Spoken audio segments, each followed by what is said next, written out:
нашей страны, первый президент Индонезии Сукарно. Мы вспоминали сегодня, что 60 лет назад, в 1956 году, он как раз посещал Сочи для переговоров с руководством СССР. В нашей беседе с господином Видодо мы подтвердили настрой на наращивание двустороннего взаимодействия по всем направлениям.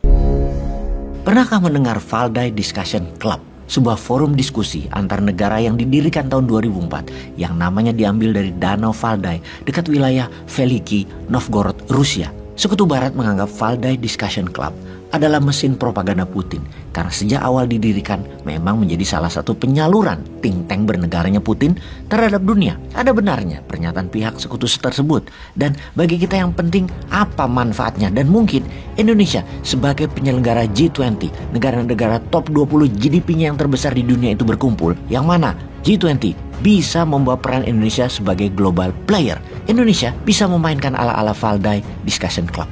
Kita semua tahu Mbak Koni Rahakundini diundang di sana mewakili Indonesia, sehingga informasi apa di dalamnya sebagian kecil sudah diinfokan ke Bosman dan sebagian besar tidak diberikan tentunya karena bagian dari etik. Yang penting kita dapat laporan pandangan mata langsung dan dapat kesimpulannya. Itu sudah cukup untuk kita meniru langkah Putin di dalam bernegara, yaitu Indonesia harus memiliki think tank dalam urusan kebijakan luar negeri dan strategi bernegara jangka panjang.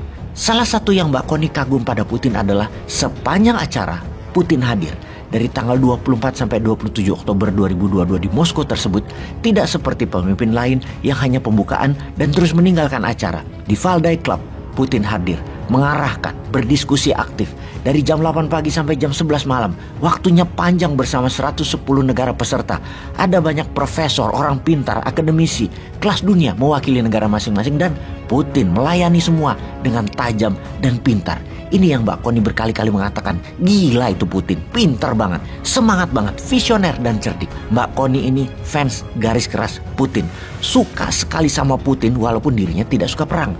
Bahkan ketika Bosman yang pro perang karena ingin dua negara besar Amerika dan Tiongkok ambyar karena perang, yang juga agar Indonesia bisa menyalip di tikungan untuk menjadi negara besar, Mbak Koni ini tetap berpendapat beda. Jangan perang karena akan merusak dunia.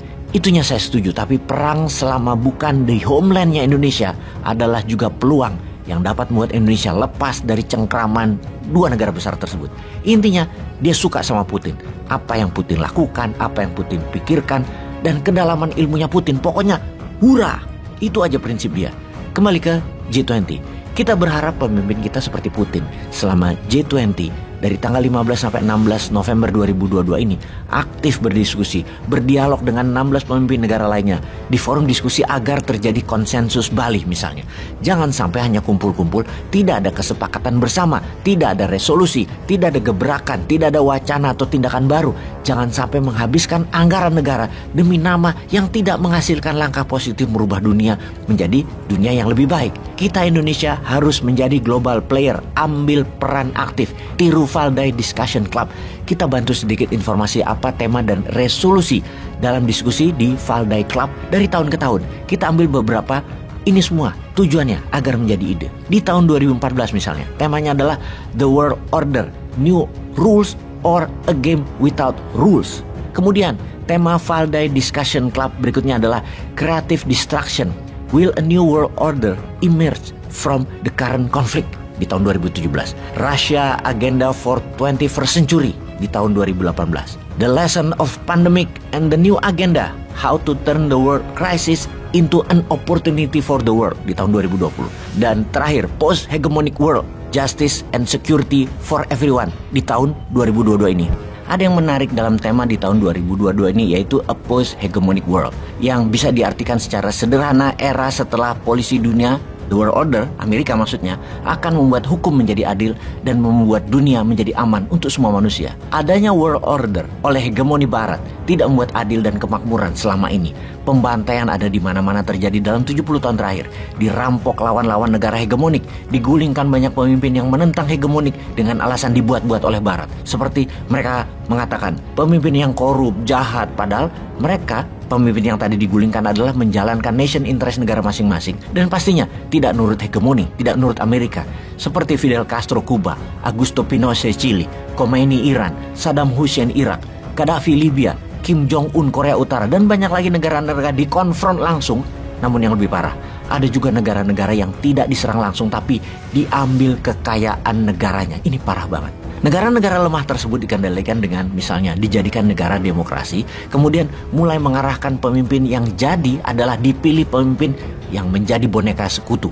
Sebuah negara didesain peraturannya, undang-undangnya diatur, medianya diatur oleh barat, oleh sekutu. Semua di framing, diarahkan, dibatasi, diatur. Harus pakai dolar, harus hutang dolar, harus pakai swift transfer dolar, harus segini harga minyak, harus segini harga batu bara, segini harga pangan, harus pakai vaksin, harus bayar ini itu, harus ikut PBB, harus ikut IMF. Semua dikotak-kotakan, disegregasi, dikontenkan, dipecah-pecah. Ini sudah berjalan 70 tahun yang namanya World Order oleh pihak barat. Dalam diskusi di Valdai Discussion Club tahun ini, Putin menekankan bahwa hegemoni barat harus disudahi. Bagi kita, terutama Mbak Koni, yang sebelum berangkat ke Moskow kita diskusi panjang bahwa kita sepakat semangat apa yang Putin katakan tersebut adalah menjalankan semangat Konferensi Asia Afrika Bandung di tahun 1955.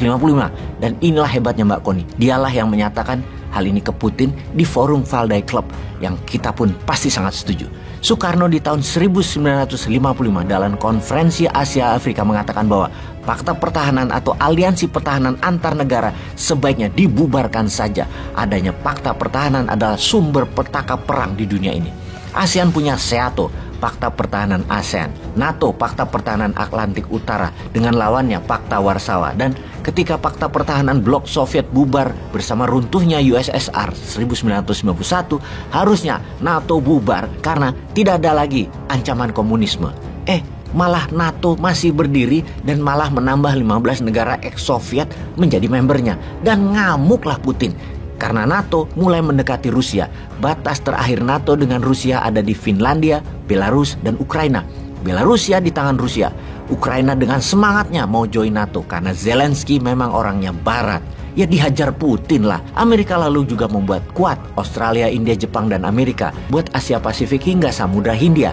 Dan ada beberapa lagi fakta pertahanan yang Amerika buat di beberapa wilayah. Inilah World Order versi barat. Versi Amerika yang ditentang Putin dalam tema diskusi di Valdai Club. Putin pimpin langsung diskusinya, meyakinkan delegasi bahwa sebaiknya era post-hegemoni harus segera selesai. Bagi Indonesia, itulah semangat Konferensi Asia Afrika yang diusung oleh Pak Karno, Presiden pertama Indonesia. Dan di tahun ini, G20 harus ada kesepakatan kelas dunia seperti Konferensi Asia Afrika yang menjadi pondasi kuat non-blok. Aslinya semangat bangsa Indonesia yang mencintai kedamaian namun selalu siap perang. Civis pacem para bellum. Kita berharap pemimpin kita memimpin langsung diskusi di G20 seperti Putin di Valdai Discussion Club. Aktif selama 2 hari dalam forum diskusi dan arahkan bahwa dunia harus menjadi terbaik, lebih baik dari saat ini. Misalnya, MMT boleh dipakai semua negara, jangan hanya Amerika dan Tiongkok saja yang pakai MMT. Bubarkan aliansi pertahanan seluruh dunia, recover together, efek pandemi COVID, dan paksa war Ukraina selesai dengan NATO dibubarkan dan Rusia mundur dari Ukraina. Semua negara transaksi pakai mata uang masing-masing dalam transaksi bilateral. Gunakan emas sebagai underlying mata uang semua negara termasuk dolar. Bagaimana? Bisa kan? Kayak gitu dong.